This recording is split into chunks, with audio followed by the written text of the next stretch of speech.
Waste Bengal का संदेश खाली कांड। लोकसभा चुनाव के मुहाने पर भारतीय जनता पार्टी ने अपनी राजनीति चमकाने के लिए इस मुद्दे को कहां से लेकर कहां तक पहुंचाया था, स्थानीय टीएमसी सरकार को बदनाम करने के लिए।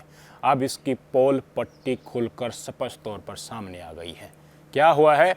महिलाओं ने जिन्होंने रेप का आरोप लगाया था टीएमसी नेता के ऊपर, उन्होंने अपने एलिगेशंस वापस ले लिए हैं, शिकायतें वापस ली हैं और वापस लेते समय कहा है कि हमसे दबाव में ये चीज़ कराई गई थी। एक खाली पेज के ऊपर हमारे साइन लिए गए थे और हमारी तरफ से किसी और के द्वारा ही शिकायतें दर्ज कराई गई थी।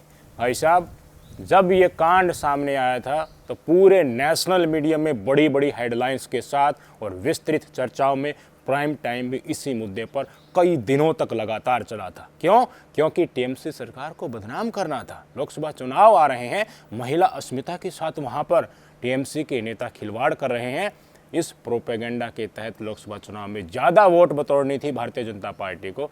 इसलिए जो स्टिंग ऑपरेशन में बातें सामने आई, जिसमें भारतीय जनता पार्टी के संदेश खाली से बीजेपी मंडल अध्यक्ष स्वयं स्वीकार रहे हैं कि ये सारा का सारा जालसाजी रची गई थी बीजेपी नेता शुभेंदु अधिकारी के द्वारा ही। आपको बहुत कुछ इस वीडियो में पता लगने वाला है। सबसे पहले तो एनडीटीवी की खबर आपके स्क्रीन पर देख लीजिए। Woman withdraws charges against TMC man, says BJP forced me to sign blank paper and file rape complaint. BJP forced me to sign blank paper, खाली कागज साइन करवाए गए और शिकायतें दर्ज कराई गई। उसके बाद क्या हुआ? इस मुद्दे को प्रधानमंत्री मोदी जी ने इतना भुनाया, बीजेपी वालों ने इतना लाइमलाइट में लिया और इनका पूरी षड्यंत्र मंडली है जिसमें इनके सारे आईटी सेल, इनके नेतागण और गोदी मीडिया शामिल होते थे। इस मुद्दे को राष्ट्रीय स्तर पर जोर जोर तरीके से चिल्ला चिल्लाकर हर व्यक्ति को बताया गया कि देखिए बंगाल में ऐसे ये कांड होता है। भाई साहब, राष्ट्रपति से उन पीड़ित महिलाओं को बुलाया गया।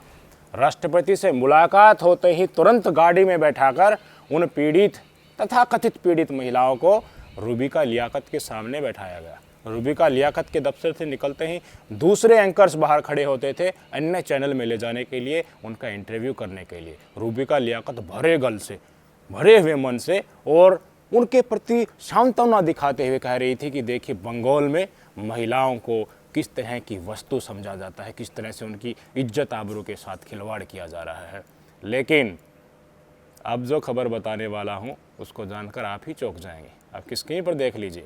भारतीय जनता पार्टी की बासीरघाट से प्रत्याशी रेखा पात्रा ने कहा है कि जिन महिलाओं को राष्ट्रपति से मिलाया गया वह रेप पीड़िता थी ही नहीं, उनके साथ इस तरह का कोई कांड हुआ ही नहीं है। मैं नहीं कह रहा, आप नहीं कह रहे, कोई स्वतंत्र पत्रकार नहीं कह रहा, खुद भारतीय जनता पार्टी की बासीरघाट से प्रत्याशी रेखा पात्रा कह रही है कि जिन महिलाओं को राष्ट्रपति से मिलाया गया था वो वास्तव में रेप की पीड़िता है ही नहीं। ये बात स्पष्ट तौर पर सामने आ गई है। तो रूबिका लियाकत जी अब क्या करेंगी? अब रोएंगी धोएंगी और हाथ जोड़ के इस देश की जनता से माफ़ी मांगेंगी कि उन्होंने इस प्रोपेगेंडा में जो शामिल हुई थी और देश की जनता को झूठ बोला था, उसके लिए उनकी गलती को स्वीकार किया जाए।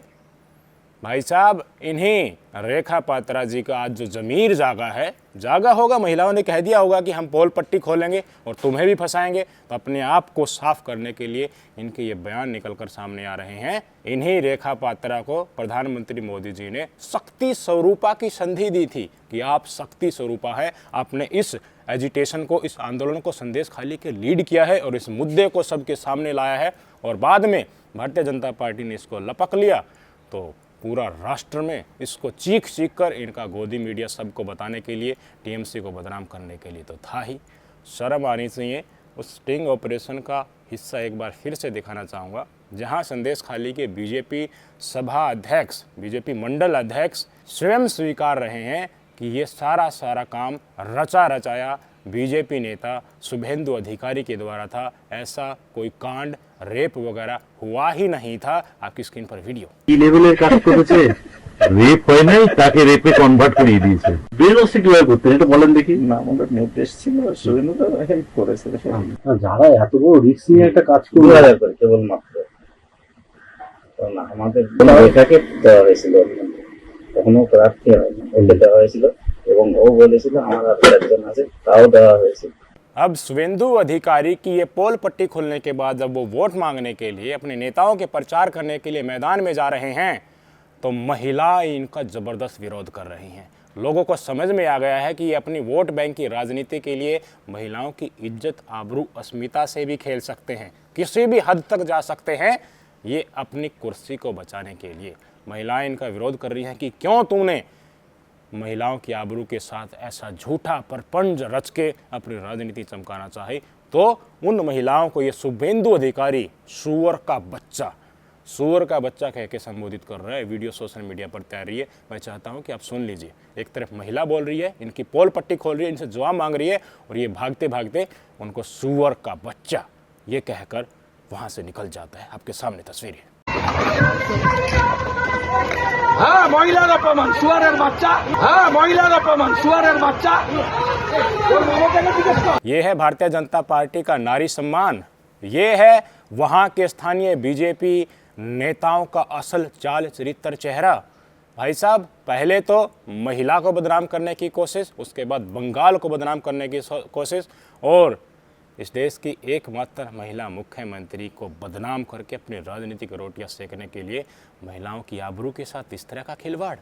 महिला पहलवानों का मुद्दा में आप किस तरीके से चुप बैठे थे सारे के सारे और ब्रजभूषण शरण सिंह तान तान कर इंटरव्यू दे रहा था, वो हमने देखा। बिल्किस बानो के साथ आपने क्या किया वो हमने देखा। अंकिता भंडारी के साथ जो हुआ हमने देखा। किस तरीके से बलात्कारियों के समर्थन में रैली निकाली गई वो सब हमने सहा। लेकिन अब फर्जी मामला बना करके ऐसे महिलाओं को बदनाम करेंगे, यही इज्जत रह गई है। स्टेटमेंट आ गया है कि देखिए, राष्ट्रपति से जिन संदेश खाली की पीड़ित महिलाओं को मिलवाया गया वो सब फर्जी थी, वो वास्तव में पीड़ित महिलाएं थी ही नहीं और किसी को मिलाया गया था। स्टेटमेंट। আমরা সংবাদ মাধ্যমের থেকে জানতে পারলাম যে রাষ্ট্রপতি ম্যাডামের কাছে সন্দেশখালীর কিছু নির্যাতিতা মহিলাকে নিয়ে যাওয়া হয়েছে। তাহলে আমরা কারা? আমরা তো সবাই সন্দেশখালী আন্দোলন বা নির্যাতিতা, আমরা সবাই তো গেছিলাম প্রধানমন্ত্রী পিএম স্যারের সাথে দেখা করতে। আমরা নির্যাতিতা মায়েরা যদি সন্দেশখালীতেই পড়ে আছি তাহলে আমাদের মুখ নিয়ে কারা গিয়েছে এটা তো আমাদের জানার প্রয়োজন আছে। আর ওখানে যে রাষ্ট্রপতি ম্যাডামের কাছে গিয়েছেন, মাসি মাঝখানটা আসেন, মাসি মাঝখানটা আসেন।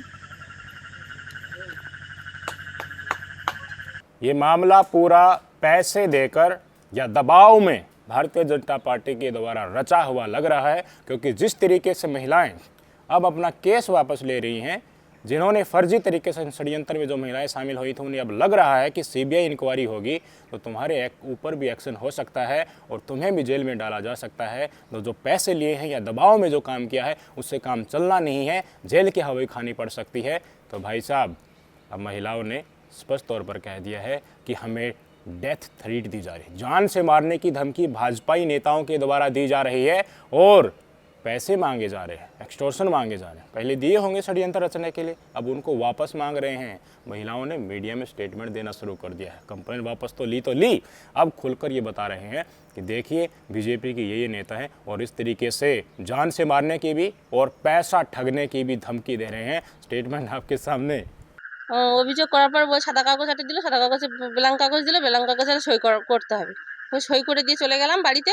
তারপরে 4-5 दिन পরে তারপরে থানার থেকে একটা নোটিশ যায়। अब क्या निचोड़ निकाला जाए? भारतीय जनता पार्टी के लोगों की मानसिकता महिलाओं के प्रति क्या है? कुछ दिमाग के पुर्जे में कोई बात घुसी आपके? भोग विलास की वस्तु समझना, कैद करके रखना, वो ज़्यादा बोलती हैं तो उनको कूटना पीटना, अपने बराबर न बैठने देना, उनका कोई अधिकार नहीं है, वो घर तक ही, रसोई तक ही सीमित रहती हैं। यही सोच जो मनुवादियों की थी, आज पूरी की पूरी भारतीय जनता पार्टी उसी से घृष्ट है। ये नहीं चाहते इस देश का संविधान महिलाओं को जो बराबर का अधिकार देकर रखा है उसका ऐसे ही संरक्षण होता रहे। मान लीजिए, मेरी बात को स्वीकार कर लीजिए कि कुर्सी के लिए किसी भी हद तक जा सकते हैं। जिसको लगता है कि तुम्हारे सगे हैं, जिस दिन समय आएगा उस दिन आपको पता चल जाएगा। अडानी अंबानी तो जब इनकी सरकार थे नहीं उस समय तक के साथी थे और अब तक चल रहे थे। उनको ही नहीं बख्शा, कल उनके ऊपर आरोप लगा दिया कि टेम्पो भर करके बोरी में कांग्रेस को पैसा पहुंचाया। क्या गुजर रही होगी उनके ऊपर। आज तो अडानी अंबानी यही गाना गा रहे होंगे कि दोस्त दोस्त नहीं रहा। तो मुझे बताइए, जो अडानी अंबानी के नहीं हो सकते, ये अंधभक्तों के हो सकते हैं, ये हिंदुओं के सगे हो सकते हैं। महिलाओं को तो देवी स्वरूप की संज्ञा हमारे देश में दी जाती है। उनका फर्जी मामला बना करके अपनी वोट बैंक की राजनीति के लिए इस तरह का मामला, फर्जी महिलाओं को राष्ट्रपति से मिलाना और उनका इंटरव्यू नेशनल मीडिया पर कराना, रूबिका लियाकत की आंखों में आंसू आना, ये तमाम षड्यंत्र के तहत जो गिरोह इनका पसरा हुआ है, इस देश के संविधान को कुचलने के लिए, हमें गुलाम बनाने के लिए दिन रात कोशिशें करना है। लेकिन जाग जाइए, 3 चरण के मतदान हुए हैं, अभी और चरण के मतदान बाकी हैं। वेस्ट बंगाल में भी कई सीटों के मतदान बाकी हैं। इससे पहले हो गया वो हो गया, उसको भूलिए। आगे जितने भी चरण के मतदान बाकी हैं वो सुनिश्चित करेंगे कि आप महिला के सम्मान को बचा पाएंगे या नहीं बचा पाएंगे, इस देश के संविधान की रक्षा कर पाएंगे या नहीं, लोकतंत्र बच पाएगा या नहीं। आपकी इस उंगली से सब कुछ डिसाइड होने वाला है। पता चल गया होगा, ये अंध भक्तों के भी सगे नहीं हैं जो नमो अगेन मोदी मोदी चिल्लाते रहते हैं। ये आपके घर में घुसकर भी आपकी बहन बेटियों के साथ भी इसी तरह की कवायद को किसी दिन भी अंजाम दे सकते हैं, अपनी राजनीति के लिए, अपनी हवस निकालने के लिए। सोचिएगा। नमस्कार।